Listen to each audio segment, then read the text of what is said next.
What's up, guys? I don't think I've ever filmed a video like this. I actually have my phone kind of shoved inside my steering wheel. It may pop out.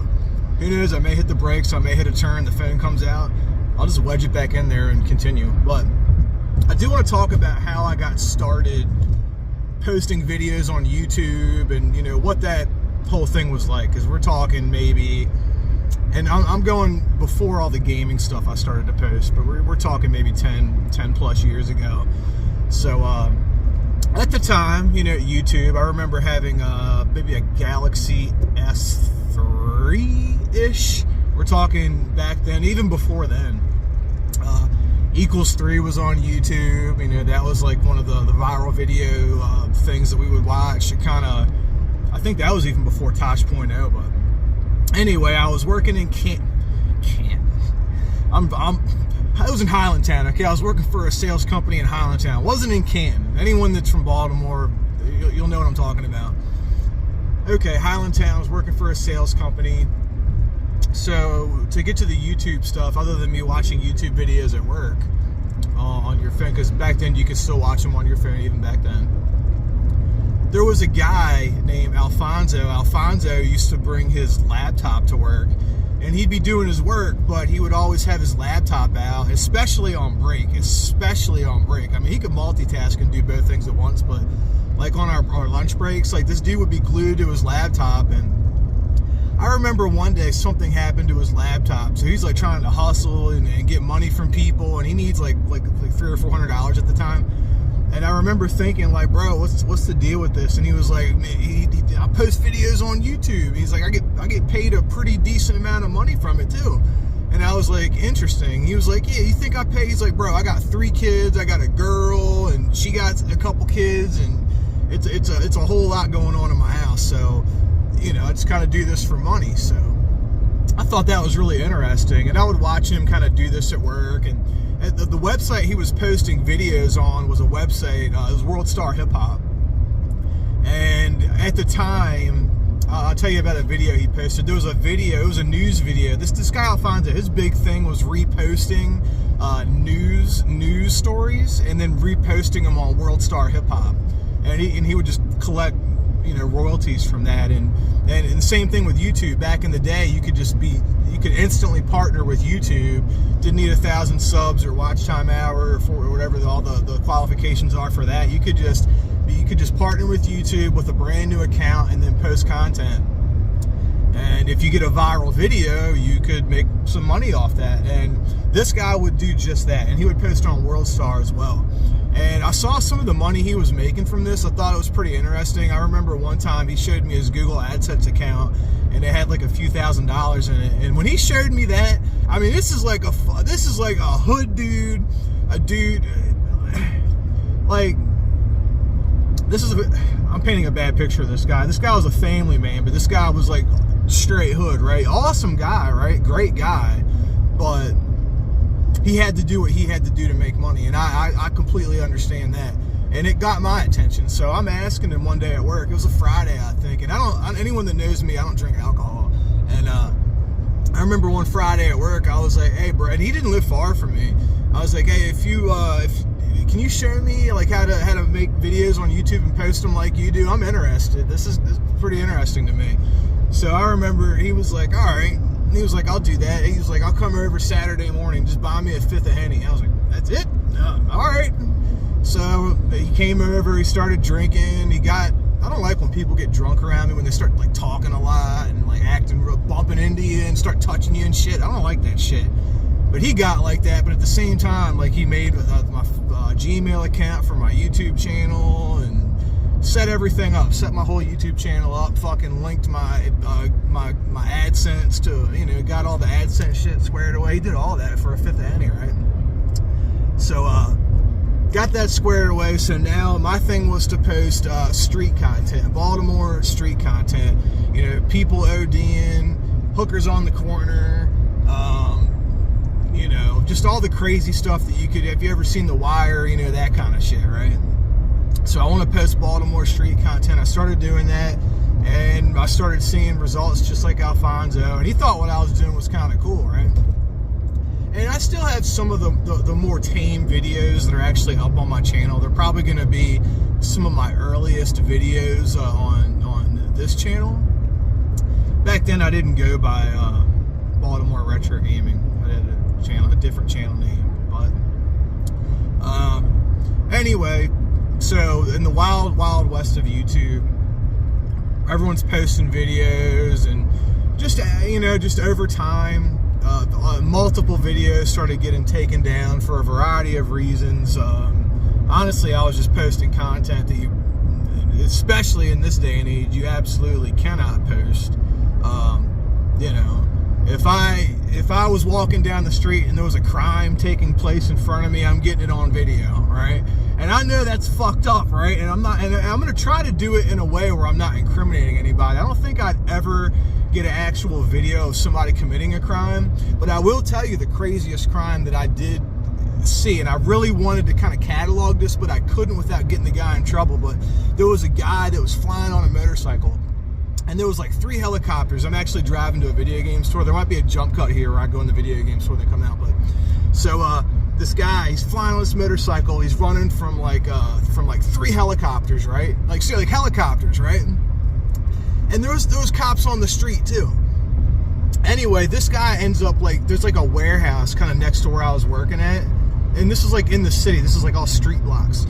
And this guy rides this motorcycle up into this warehouse and then runs out of this little cubby hole area in the warehouse. And he's got a backpack on and a leather biking jacket and one of those Alpine Stars jackets and a biker helmet, right?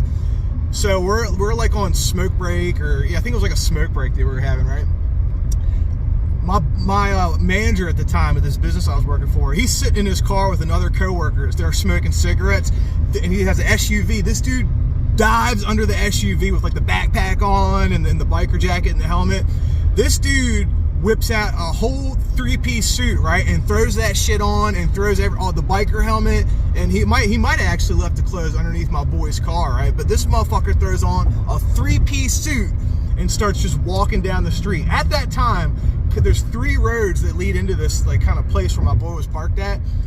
Cops come from all 3 directions. This guy, there's people walking. It's a city, right? There's people everywhere. This guy walks right past all the cops wearing this 3-piece suit. We all saw it, right? It was so slick, right? It was so slick that ain't nobody, the cops what happened? What did he do? We're I don't know. We're at work. We just took our smoke break. Dude, anyway, as the guy's walking out, he flicks this big bag out of his pocket. It was just a big bag of Ready, right? About crack. For those of you that aren't from Baltimore, it's what Ready, call it Ready crack.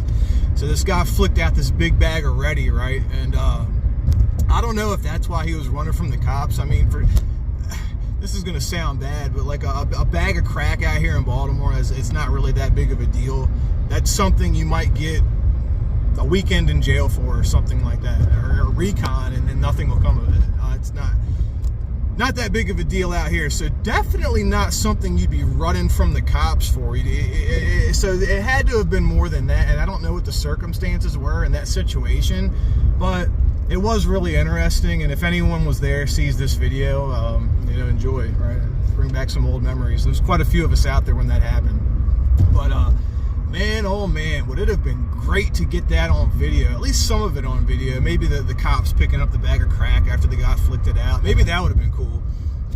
But anyway, so I'm posting content, along those lines, Baltimore street stuff, and then all the videos start coming down except for a few. So I just stopped. I stopped doing it altogether. And at the time, I was making pretty good money at work. Always stayed working, Sorry, I'm focusing on driving right now. Ugh. Alright, I'm good. So you just focused on work, and I had this YouTube channel, so my hobby's always been retro video, shooters and shmups and stuff like that. Platformers. Tetris as of lately, been playing the heck out of Tetris. All different kinds of Tetris.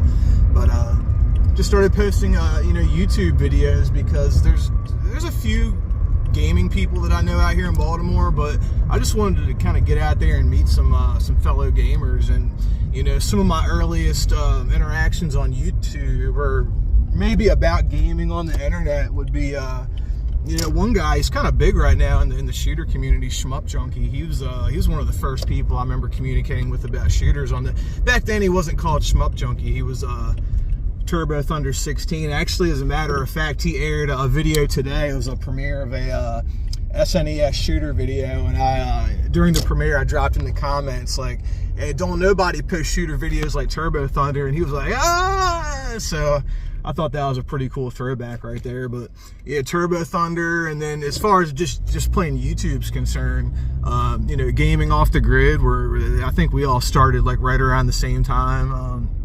Got really cool with I think Wes is the one I communicated with. I like Robert too. He's a good dude, but Wes is a guy where I would always, whenever I would find something at the flea market, and I haven't done it a lot as of late, but there's a few YouTubers where I find, because I go to the flea market all the time, when I find stuff at the flea market, I always send them pictures of my stuff. One YouTuber that I still do that with to this day, who's a fellow flea marketer like myself, is Dan from Rebel Game Club, or Rebel Rock Radio now. Great channel. I'm more into buying the CDs and stuff too. As a matter of fact, found this yesterday. I don't know if it's gonna be, I'm using the front camera of my phone right now, so this might be backwards, but this was a staple of my childhood. I say childhood, this came out when I was, what, like 19 or something like that. Yeah, God, when the smoke clears, so many great bangers on here. But I just pulled up at the game store, so let me run in there and I will be right back. This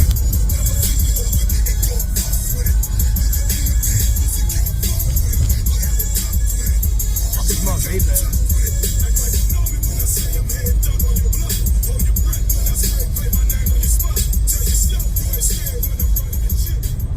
Anyway, yeah. Okay, I still have a car with a CD player. Even if I didn't, I would buy a little CD player, a little battery-powered one, and hook it up in there, or rip the CDs and just throw them on my phone like I normally do. That's probably what I would end up doing. Anyway, as I was saying, the flea market scene. I've been going to the flea markets in my area for many years, and as far as YouTube's concerned, I don't really post many pickups videos anymore, but what I do is a lot of YouTubers that I say I still communicate with, I send them pictures and just mainly communicate just through the phone or like Twitter, Instagram, stuff like that, text messages and things like this, so we could send pictures back and forth. And it's usually me sending the pictures, but every now and then I'll get a picture from Dan of something that he found or somebody else. But yeah, Dan, I think he went a little harder back in the day, just like I did. And now he focuses mainly on the music, as do I. But I still buy video games now, especially if they're complete with like the box and the manual. I go nuts over that. And I have noticed lately in my area, Game Boy Advance games have been popping up for sale here, like left and right, complete in box ones. Sometimes they're a little expensive, but I do a lot of trading. I've acquired a lot of complete in box Game Boy Advance, and Game Boy Color games lately. Some pretty expensive ones, at least expensive as far as like eBay sold listings and stuff like that. A lot. Maybe I'll make a YouTube video on that. Maybe if you guys want to see that, let me know. I got not a ton, but I'm talking like 30, 40, 50-ish games complete in box, something like that. And most of them acquired recently. But yeah, another thing that I used to really enjoy about YouTube was, and this is something I still do, Too Many Games convention. I mean, there's a couple of conventions in my area, but definitely Too Many Games is definitely the place to go. God, I remember it's probably not really this way now because the way prices are, but back in the day, another YouTuber I used to be I'm still cool with to this day, but Linda the gamer gal, Linda aka the gamer gal. That's just one of, I remember one weekend at Too Many Games, there was like, God, 12 of us or whatever that all met up. And I mentioned Linda because I don't really follow a ton of female YouTubers. Kind of like out of respect too, because I'm a family man. I got a family, and I don't want to seem like a weird, creepy guy. I feel like girls should stick with the girls and guys should stick with the guys. For not for everybody. I feel like I'm an exception to that rule. I'm not gonna go to some chick's YouTube channel and like creep around there or anything like that. But I know that a lot of that shit goes on, and I just try not to think about it. And if I see it on my channel, I just snuff it out. But the interactions we used to have at conventions, you know, that's something I still look forward to this day, and I look forward to this day. And I feel like if I posted more content on YouTube, I would probably be a little bit more plugged into that scene, a little bit more than I am now anyway. And I'll get to kind of like where YouTube is today. Aside from me, you know, sending pictures of my flea market finds, I'm really just live streaming. I think I posted a video a few weeks ago, but you guys are just catching me when I'm beat at the very end of the day. And I know I've been playing a lot of music in my YouTube videos lately, and I think my live streams, I think my last one, the volume was way down. I'll try to fix that next time. And you guys might not be cool with the music stuff. I completely get it. I know those are kind of, I was going to go to another video game store, but fuck it. I know those are two completely different worlds, but sometimes they cross over. Like, for example, you know, Heavy Metal Gamer. I really dig that dude's channel. That's somebody I've got a little cool with over the past few months. I've noticed there's actually a lot of crossover there now that I think about it. Another example, Dan, Rebel Game Club, or Rebel Rock Radio now. Sorry, I got that confused. There's a lot of crossover, but I do know there are some YouTubers that don't even listen to music, and I get that. I get it, or some gamers, I should say. I get that. I think the games is your thing. You know, for me, it wasn't just video games growing up, and not just growing up. I mean, as far as like my whole life goes, music has always been really big part of my life, especially like, you know, at work and things like that. And I've been pretty much listening to the same kinds of music I have been since I was a teenager. I probably don't listen to a lot of the punk stuff now, just because I think I've outgrown that. But man, when it comes to like the hard rock and metal, like, oh my god, I think I'm pretty deep into that scene. I got this really cool leather biker jacket. I got this really cool Skull Fist, which is like a modern like thrash metal band from Canada. Awesome singer.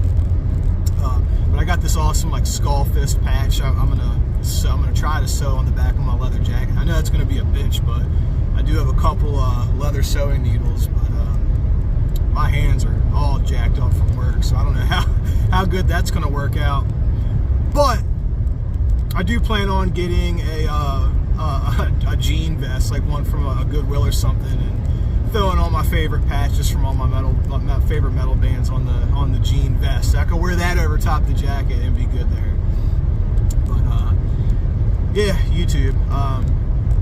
As a matter of fact, this is a YouTube video, so let me know if you dig this kind of content. I'll do more car filming, but I get it. The audio is going to be jacked up. And you're probably not going to get the best picture because I'm using the front of my camera on my phone, but hey, at least it's something, man. I got a busy life now. Like, I don't have time to be posting content. I just don't. I got so much shit going on right now. But, you know, nothing really bad, just life shit, you know. I'm sure anyone that's watching this video could probably attest to that, but I do want to stay connected, and I do want to post more content to YouTube. Lately, I've still been playing video games just as much as I ever have. Maybe not as much due to work, but I think I still focus a fair amount of time on it for it being a hobby. And it's mainly the shooters, you know, the shmups. I've always been that way. I've always been into the arcade games. I like the beat 'em ups and the brawlers too, but I've always, even when I was a kid, you know, I always dug the shooters. But I do like the RPGs too. The PS1 era of turn-based RPGs is the one that turned me out on them. I was one that actually played the remake of Lunar the Silver Star as a kid on PS1. And I remember the reason I got that game. There was a kid named Justin Henderson, and I thought this kid was so cool growing up in high school, right? Justin Henderson. I remember we drove an hour to this GameStop. There was still a GameStop even back then. This is in the 90s. Late 90s. I remember us driving to a GameStop so we could pick up this game, Lunar the Silver Star. I had never seen a collector's edition of a PS1 game in like a big box like that with all the stuff they had inside of there. So I thought that was kind of cool. But man, when he got that thing home, I saw how hooked he was on that game, and I watched him play it for a little bit. I went out and got my own copy, and I got just as hooked, and that was the first RPG that I ever finished. So I definitely have a strong emotional connection to that RPG, and have played it on ports of many platforms over the years, and emulation devices of those ports. So anyways, guys, I'm going to jump off here. I'm going to go ahead and head home. God only knows what I have to look forward to once I get there. But I wanted to live stream last night. It was Saturday night. I'm going to try to tonight. I felt like actually dog shit last night.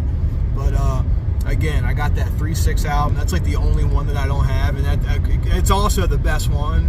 And I found a bunch of other good shit I want to play in my live stream. So yeah, if you guys want to stop by when I'm streaming, I would appreciate it. At least to stop in and say hi. That's why I'm here, man. I like meeting like-minded people that are into, and people that are into different shit as well. I like meeting new people from different parts of the globe on YouTube, and that's pretty much how I've met people from different parts of the globe. It's been on YouTube. So anyways, guys, till next time, peace.